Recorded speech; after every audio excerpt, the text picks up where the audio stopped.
En poursuivant ma série de comparaisons entre pays et après avoir comparé la Grèce et la Turquie, puis Taïwan et la Chine ainsi que l'Allemagne et la Pologne entre autres, j'ai pensé qu'il serait intéressant de comparer deux autres rivaux régionaux, l'Arabie Saoudite et l'Iran. Ces pays, bien qu'ils ne partagent pas de frontières, sont des voisins régionaux et ils ne s'entendent pas trop bien, chacun se battant pour être la plus grande puissance et influence régionale. Alors apprenons un peu sur eux et comment ils diffèrent sur de nombreux aspects, mais aussi comment ils sont similaires sur de nombreux autres et aussi comment ils se comparent de manière compétitive sur certains facteurs clés.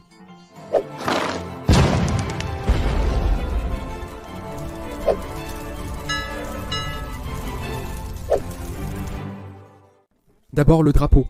Le drapeau de l'Arabie Saoudite est un champ vert avec une épée blanche et une inscription blanche en arabe qui dit qu'il n'y a de Dieu que Dieu, Muhammad est le messager de Dieu. Les drapeaux de presque tous les pays islamiques incluent la couleur verte car on pense que c'est la couleur d'Allah, je pense.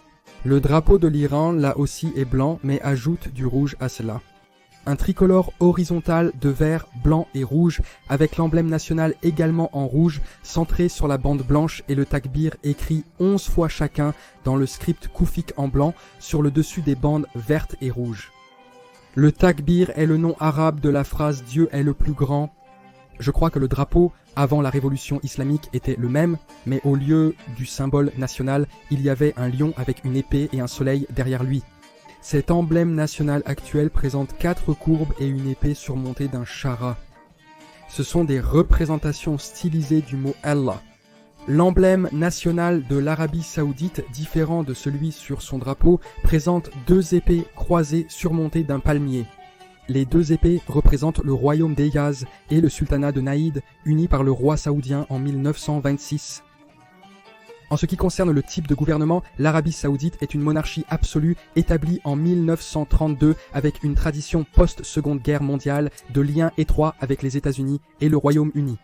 Son régime tourne autour de la famille royale saoudienne, la maison de Saoud, qui a été fondée en 1720. Ils ont précédemment régné sur Hejaz et Naïd ainsi que sur d'autres régions avant l'unification complète de ce qui est aujourd'hui leur territoire. Le roi est à la fois chef de l'État et du gouvernement. C'est un régime autoritaire. Le gouvernement est également largement contrôlé par la famille royale, bien que par différentes factions parfois opposées. Aujourd'hui, et depuis la révolution islamique qui a renversé la monarchie et le shah persan, l'Iran est une république islamique. Mais c'est aussi un régime autoritaire. Ils ont 2 figures clés, le leader suprême et le président. Le leader suprême est le chef d'État de facto et il est responsable de la délimitation et de la supervision des politiques du pays. À cause de cela, le président a un pouvoir limité. Le leader suprême peut même émettre des décrets gouvernementaux. Il fixe les règles électorales et peut démettre les ministres. Il est directement impliqué dans les ministères de la Défense, des Affaires étrangères et du renseignement. De plus, il est le chef des forces armées. Vous pouvez donc comprendre à quel point le pouvoir effectif du pays est concentré en lui, peut-être même à un degré plus élevé qu'il ne l'est chez le roi d'Arabie Saoudite. Les relations diplomatiques entre ces 2 pays ne sont pas très bonnes. Cela est dû à plusieurs problèmes géopolitiques et à des aspirations concurrentes à être une influence originale sur les autres nations qui les entourent.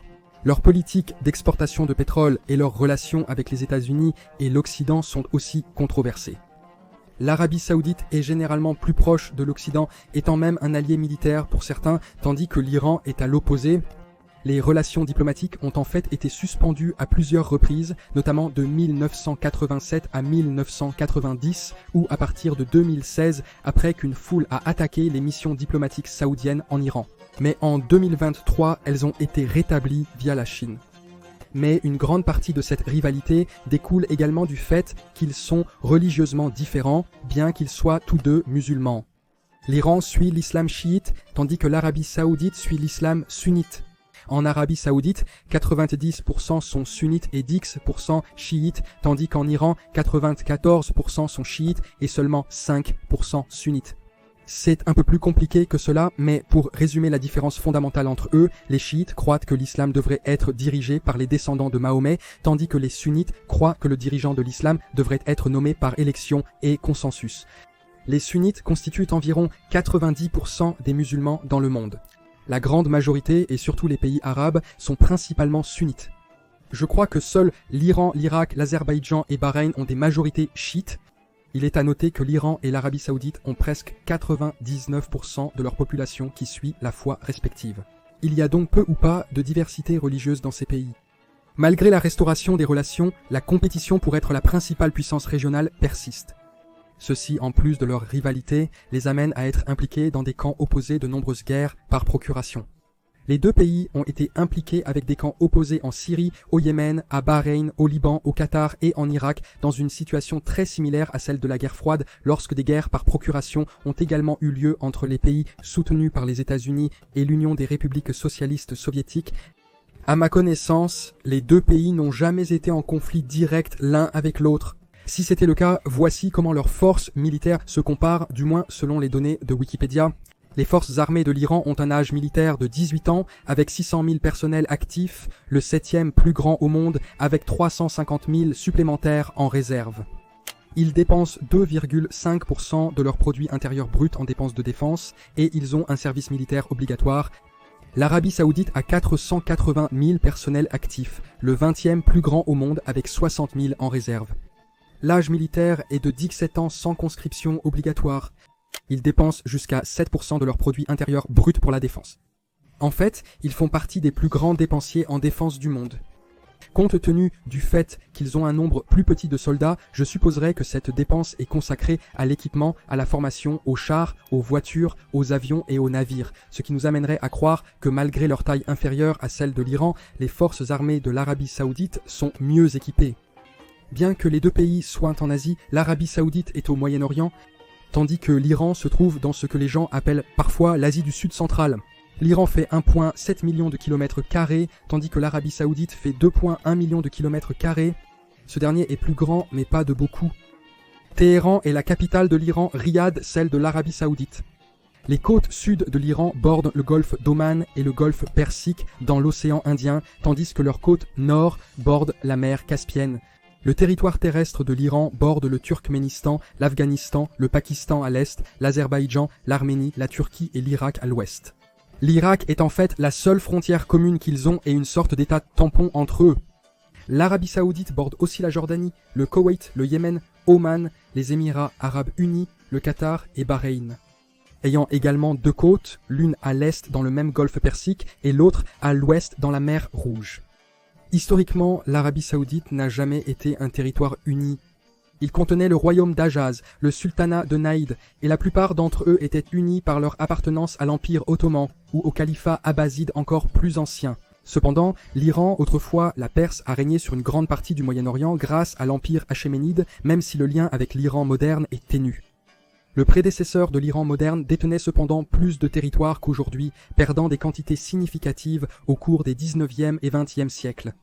Cette grande carte de Clement Young sur Reddit montre que, au nord, ils ont perdu beaucoup de territoire au profit de la Russie, tandis qu'à l'est, ils ont beaucoup perdu sur ce qui était à l'époque un territoire contrôlé par les Britanniques, bien qu'ils aient gagné un peu sur les Ottomans à l'ouest, dont certains qu'ils détiennent encore aujourd'hui, et comment se comparent leur terrain et leur climat dans ces territoires. En termes de climat, l'Arabie Saoudite est pratiquement un désert, à l'exception du sud-ouest qui est semi-aride. Les étés dans la région centrale sont extrêmement chauds et secs avec des températures pouvant atteindre 43 degrés Celsius. L'Iran est principalement aride et semi-aride, sauf dans les zones côtières du nord et certaines parties de l'ouest. L'hiver peut y être très froid. Cela est principalement dû aux montagnes de l'Iran qui constituent la majeure partie du pays, en particulier dans les chaînes du Zagros et de l'Alborz. L'Arabie Saoudite a également des montagnes, mais pas autant et apparemment pas aussi hautes, seulement à l'ouest, avec l'est étant plus des plaines. Il est toujours difficile de comparer les infrastructures. On ne peut pas vraiment savoir combien d'hôpitaux ou de postes de police chaque pays a, donc généralement je tends à me concentrer sur deux choses, les chemins de fer et les routes. Les réseaux ferroviaires des deux nations sont très restreints. Je pense que l'Iran en aura plus. L'Arabie Saoudite en a moins bien qu'ils aient quelques projets en construction. De plus, une grande partie de leur pays est un désert, donc il n'y a pas vraiment de sens et de praticabilité à avoir des chemins de fer à travers.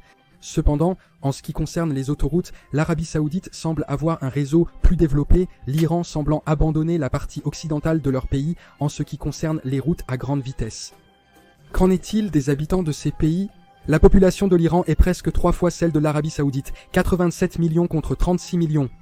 L'Iran a une densité de population nettement plus élevée avec 50 habitants par kilomètre 2 contre seulement 16 pour l'Arabie Saoudite. L'intégration de ces populations dans les cartes rend cela également évident. Leur âge moyen est de 30-31 ans, ce qui indique qu'ils n'ont pas une population vieillissante. La migration aide un peu à cela. Alors que l'Iran a une migration nette de moins 0,3, l'Arabie Saoudite a un chiffre positif de plus 6, ce qui signifie que plus de personnes arrivent qu'elles ne partent. L'espérance de vie est de 75 ans en Iran et de 77 ans en Arabie Saoudite.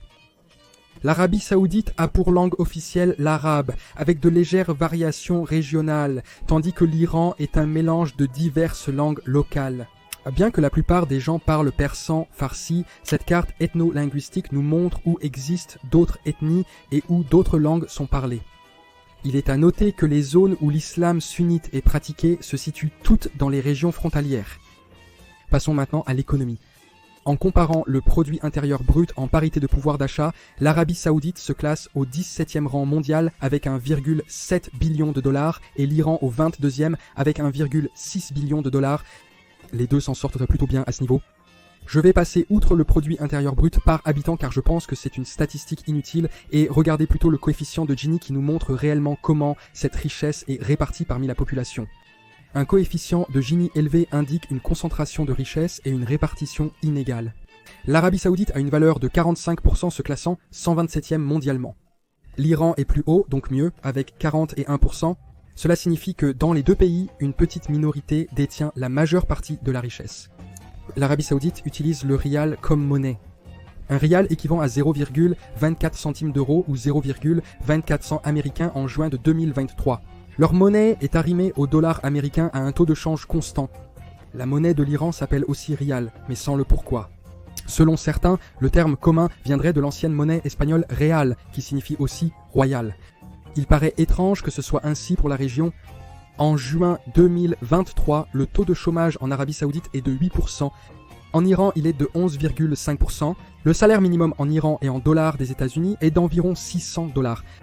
En Arabie Saoudite, le secteur privé n'a pas de salaire minimum, contrairement au secteur public où il est de 800 dollars.